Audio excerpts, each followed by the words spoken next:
ಈಗ ಬೆಂಗಳೂರಿನ ಇತರ ಸುದ್ದಿಗಳನ್ನ ಫಟಾಫಟ್ ಅಂತ ನೋಡೋಣ ಜಸ್ಟ್ ಫೈನಲಿ. ರಾಜಧಾನಿಯಲ್ಲಿ ಬೀದಿ ನಾಯಿಗಳ ಕಾಟ ಜೋರಾಗ್ತಿದ್ದು ಜನ ಕಂಗಾಲಾಗಿದ್ದಾರೆ. 7 ತಿಂಗಳಲ್ಲಿ ರಾಜ್ಯಾದ್ಯಂತ 2.81 ಲಕ್ಷ ಜನ ನಾಯಿ ಕಡಿತಕ್ಕೆ ಒಳಗಾಗಿದ್ದಾರೆ. ಇನ್ನು ರೇಬಿಸ್ನಿಂದ 26 ಜನ ಬಲಿಯಾಗಿದ್ದಾರೆ. ನಾಯಿ ಕಡಿತ ಪ್ರಕರಣಗಳಲ್ಲಿ ವಿಜಯಪುರ ಮೊದಲ ಸ್ಥಾನದಲ್ಲಿದ್ರೆ ಬೆಂಗಳೂರು 2ನೇ ಸ್ಥಾನದಲ್ಲಿದೆ. ಸಮೀಕ್ಷೆ ಪ್ರಕಾರ ಬೆಂಗಳೂರಿನಲ್ಲೇ ಬೀದಿ ನಾಯಿಗಳ ಸಂಖ್ಯೆ ಸುಮಾರು 2.7 ಲಕ್ಷದಿಂದ 2.8 ಲಕ್ಷದವರೆಗೆ ಇದೆಯಂತೆ. ಬೆಂಗಳೂರಿನಲ್ಲಿ ಬದಲಾಗ್ತಿರೋ ವಾತಾವರಣದಿಂದಾಗಿ ಸಾಂಕ್ರಾಮಿಕ ರೋಗಗಳ ಜೊತೆ ವೈರಲ್ ಫೀವರ್ ಕೂಡ ಹೆಚ್ಚಾಗ್ತಿದೆ. ಮಕ್ಕಳಲ್ಲಿ ಜ್ವರ, ಕೆಮ್ಮು, ಗಂಟಲು ನೋವು, ಶೀತ, ನೆಗಡಿ, ವಾಂತಿ ಪ್ರಕರಣಗಳು ಹೆಚ್ಚಾಗಿದೆ.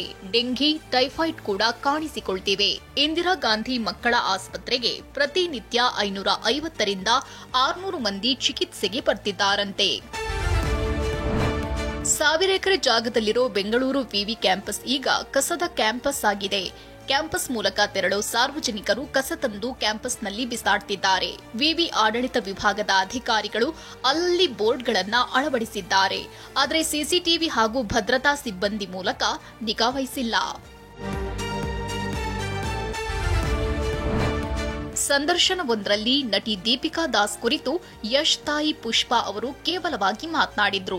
ದೊಡ್ಡಮ್ಮ ಪುಷ್ಪಾರ ಮಾತಿಗೆ ದೀಪಿಕಾ ದಾಸ್ ಕೆರಳಿದ್ದು ಸೋಷಿಯಲ್ ಮೀಡಿಯಾದಲ್ಲಿ ತಿರುಗೇಟು ಕೊಟ್ಟಿದ್ದಾರೆ. ನನ್ನ ಬಗ್ಗೆ ಮಾತನಾಡುವ ಯೋಗ್ಯತೆ ಯಾರಿಗೂ ಇಲ್ಲ. ಇಲ್ಲಿ ತನಕ ಯಾರ ಹೆಸರು ಹೇಳಿ ಬಂದಿಲ್ಲ, ಮುಂದೆಯೂ ಬರಲ್ಲ.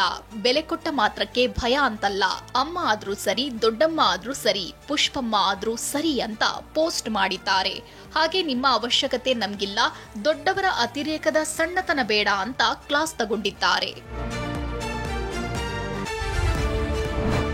ಬೆಂಗಳೂರಿನ ಪ್ರತಿಷ್ಠಿತ ಟಿಎನ್ಐಟಿ ಸಂಸ್ಥೆ ಇಂದು ದಕ್ಷಿಣ ಭಾರತದ ಮಾಧ್ಯಮದಲ್ಲಿ ವಿವಿಧ ವಿಭಾಗದಲ್ಲಿ ಉತ್ತಮವಾಗಿ ಕೆಲಸ ನಿರ್ವಹಿಸುತ್ತಿರುವವರನ್ನ ಗುರುತಿಸಿ ವಿವಿಧ ಪ್ರಶಸ್ತಿಗಳನ್ನ ನೀಡಿ ಗೌರವಿಸಿತು.